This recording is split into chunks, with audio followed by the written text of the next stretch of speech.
So we both understand the importance of accreditation, and both of our firms have been accredited for quite a long time now, and it's really becoming more of the standard. As you mentioned earlier, we're seeing more of those requests in RFPs, are you accredited?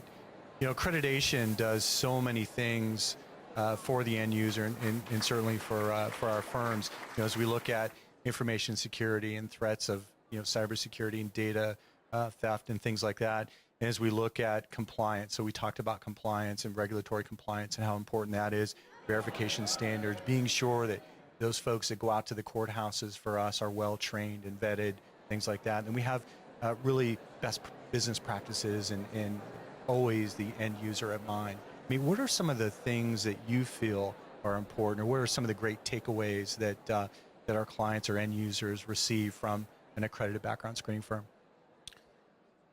Well, I absolutely agree. We are seeing more and more employers who, in looking for these type of services, have as a primary requirement that they'll only talk to accredited firms.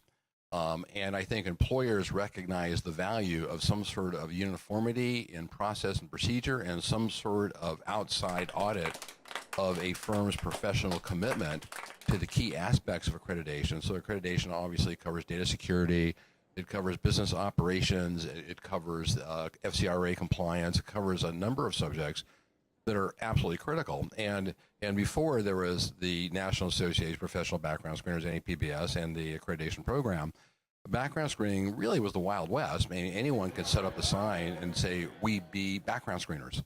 And employers would have no way of telling who was real and who's not real. So to me, accreditation gives an employer some baseline assurance that a firm has a certain level of professionalism and sophistication, and at least a demonstrated commitment to professionalism, because it takes time and effort to become accredited, and you have to subject your procedures to an outside auditor. And so it shows that a firm actually, I think it's worthy of consideration. I mean, I urge every background firm to get accredited.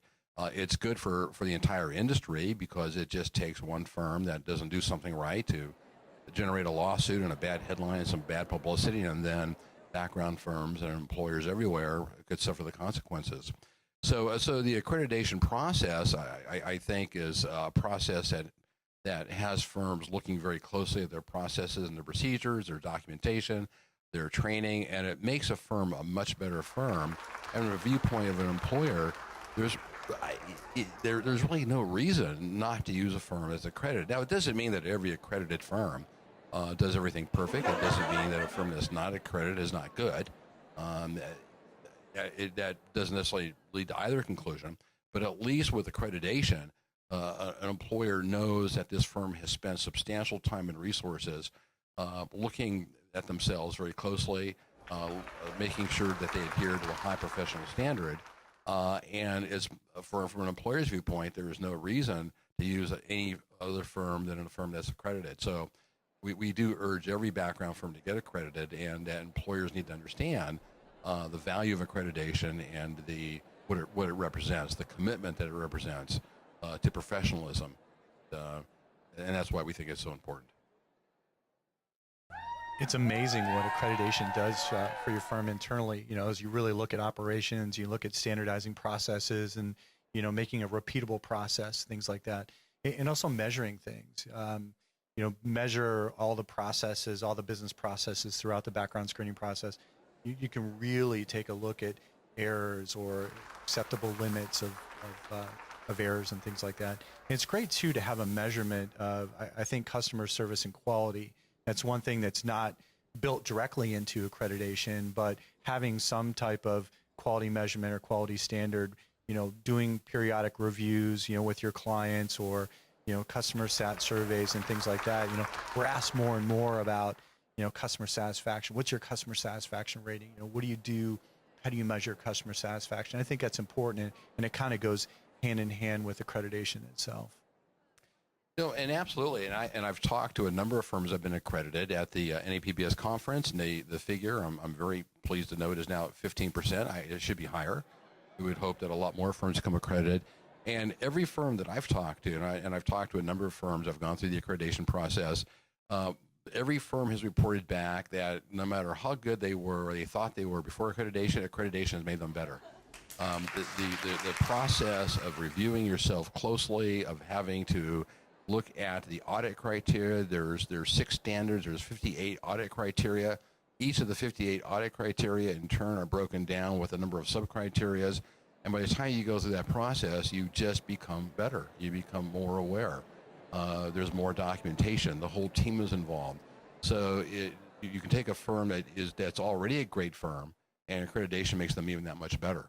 And so we're just in an environment now with increasing regulation, increasing focus on background checks, particularly with attorneys who are looking at background firms closely to make sure that the information is accurate and actionable, and that all the procedures are followed, FCRA is followed.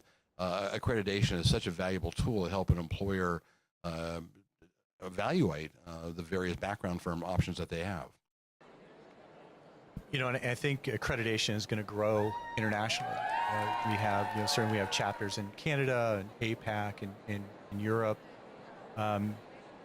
They are really looking at accreditation and looking at the model that we put together here in the U.S. Certainly a different regulatory landscape, but a lot of those best practices and a lot of the methodology and things like that, hold over international process. And I think it would be great if some providers, partners, folks that we do business with overseas will embrace accreditation and we roll it out there eventually. It's just going to help out our clients and our end users overall.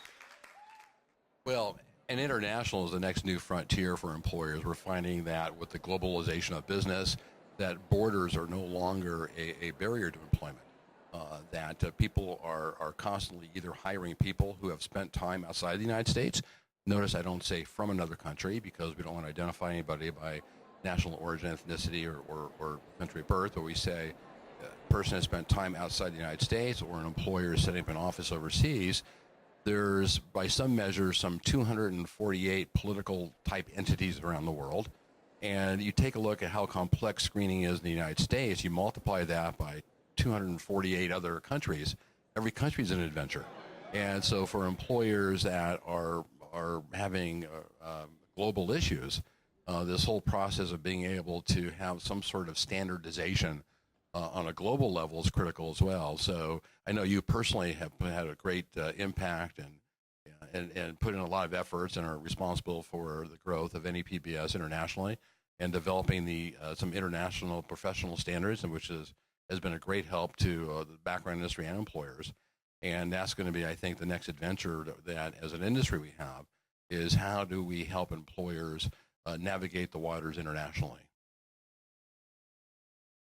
I agree. It is the wild, wild west now. It's not the U.S. anymore. It's certainly other countries. And, I think kind of going back to accreditation, I think it's an important piece. And I think the big takeaway here for clients and end users is to really consider a background screening firm that is accredited, at least here in the U.S., because we have accreditation here in the U.S. I think it's very, very important.